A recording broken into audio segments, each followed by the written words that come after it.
News. Tirupati జిల్లా పెళ్లకూరు మండలం కలవకూరు గ్రామంలోని స్వర్ణముఖి నదిలో కాంట్రాక్టర్ చేసిన గోతులను వైఎస్ఆర్ కాంగ్రెస్ పార్టీ రాష్ట్ర రైతు విభాగ కార్యదర్శి చిందిపల్లి మధుసూదన్ రెడ్డి స్థానిక రైతులు కార్యకర్తలతో కలిసి పరిశీలించారు. ఈ సందర్భంగా ఆయన మీడియాతో మాట్లాడుతూ నిబంధనలను ఉల్లంఘిస్తూ కూలీలచే స్వర్ణముఖి నదిలో 3 అడుగుల మేర తీయాల్సిన ఇసుకను హిటాచీ జేసీబీ వంటి భారీ యంత్రాలతో ఇసుకను టిప్పర్లకు లోడ్ చేసి కోట్లాది రూపాయలను అక్రమంగా జేబులు నింపుకుంటున్నారని మండిపడ్డారు.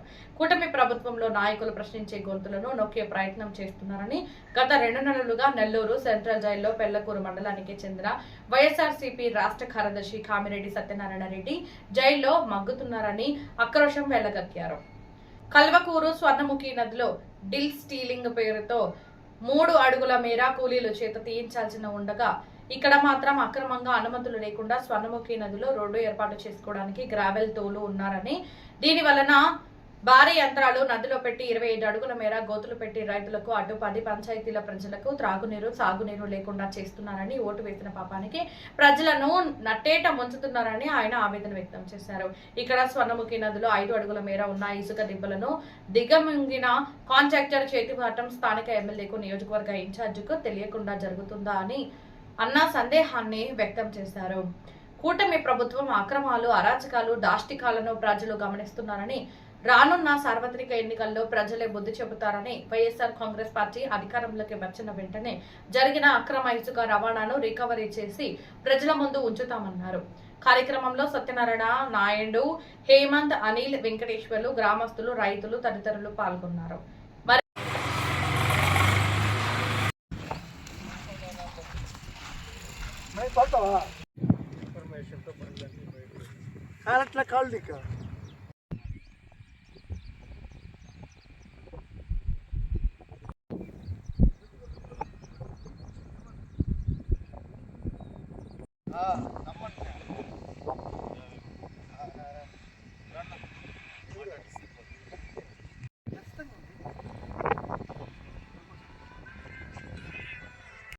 కళాస్ దాకా వచ్చా మళ్ళీ మండే పైన బాగున్నాం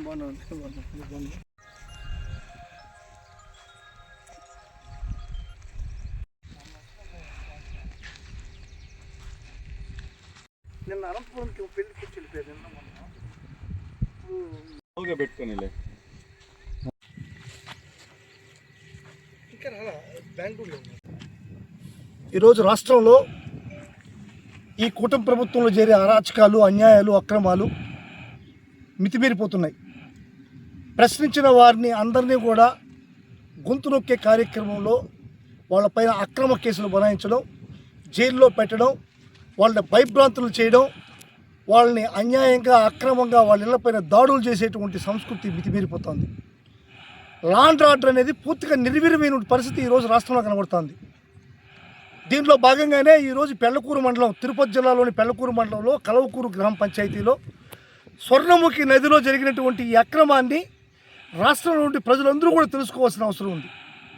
నిజంగా ఇది ఇక్కడ ఉన్నటువంటి స్థానిక ఎమ్మెల్యే యొక్క కనుసరణలో జరిగిందా, లేకుంటే స్థానిక ఎమ్మెల్యేకి తెలియకుండా జరిగిందా అనేటువంటిది అగమ్యగోచరంగా ఉంది. కూటమి ప్రభుత్వంలో ఉన్నటువంటి నాయకులు, ఈ నియోజకవర్గానికి ఇన్ఛార్జిగా ఉన్నటువంటి నాయకులు, ఈ నియోజకవర్గాన్ని పరిపాలిస్తున్నటువంటి అజ్ఞాత వ్యక్తులు కొంతమంది యొక్క కనుసరణలో ఈ యొక్క క్వారీ యొక్క మొత్తం కార్యక్రమాలు జరిగినటువంటి పరిస్థితి ఈరోజు ఇక్కడ జరుగుతుంది.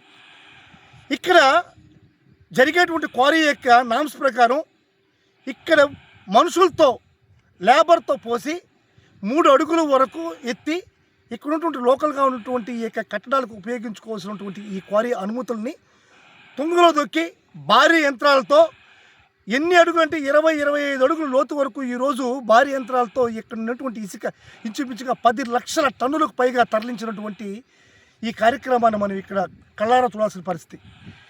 ముందస్తుగా ఎన్నోసార్లు ఇక్కడికి వచ్చి వైఎస్ఆర్ కాంగ్రెస్ పార్టీ నాయకులు, కార్యకర్తలు ఇక్కడ ప్రశ్నించిన పరిస్థితి మనకు చాలాసార్లు చూసాం.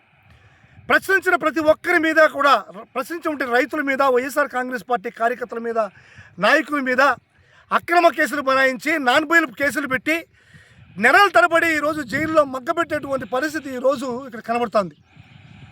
వైఎస్ఆర్ కాంగ్రెస్ పార్టీ నాయకుల్ని అక్రమ కేసులు పెట్టి జైల్లో ఉంటే ఈరోజు కూడా ఈ మండలానికి సంబంధించినటువంటి వైఎస్ఆర్ కాంగ్రెస్ పార్టీ నేత కామిరెడ్డి సత్యనారాయణ రెడ్డి గారు నెల్లూరు సెంట్రల్ జైలులో మగతా ఉంటే, అంత బాధ పెడతా ఉంటే అక్కడికి బెయిల్ లేకుండా అడ్డుకుంటా ఉంటే ఈ ప్రభుత్వం చిత్తశుద్ధిని మరిచి ఈరోజు అడిగిన వాళ్ళని ఆ విధంగా ప్రశ్నించిన వాళ్ళని గొంతు నొక్కుతూ ఇక్కడ మాత్రం ఎంత అన్యోన్యంగా ఎంత దోపిడీకి ముందుకు పోతున్నారంటే అంత దోపిడీకి ముందుకు పోతున్నారు. కనీసం సిగ్గు శరం లేని ప్రభుత్వం ఈ విధంగా దాడులు చేసినప్పుడు ఇంతమంది ప్రజలు, ఇంతమంది నాయకులు, కార్యకర్తలు జైలులో ఉంటే కనీసం ఒక్కరోజు కూడా ఆపాలన్నటువంటి చిత్తశుద్ధి లేనటువంటి ఈ కూటమి ప్రభుత్వం యొక్క పరిస్థితి ఏందనేది రాష్ట్ర ప్రజలందరూ కూడా గమనించాలి. స్వర్ణముఖిలో ఇక్కడ చూస్తే చుట్టుపక్కల ఉన్నటువంటి 10-15 గ్రామాలన్నీ కూడా ఈ స్వర్ణముఖిలో ఉన్నటువంటి ఇక్కడ నీటిని ఉపయోగించుకొని జీవనాధారం కానీ, సాగునీరు కానీ, తాగునీరు కానీ పోయేటువంటి పరిస్థితి. అవన్నీ కూడా పక్కన పెట్టి ఇక్కడ లోకల్గా ఉన్నటువంటి ప్రజల యొక్క బాగోగులను పక్కన పెట్టి ఓట్లేసి గెలిపించిన పాపానికి ప్రజల్ని నోరు కొడుతూ వాళ్ళ యొక్క వ్యవసాయాన్ని నిర్వీర్యం చేసేటువంటి పరిస్థితి ఉంది.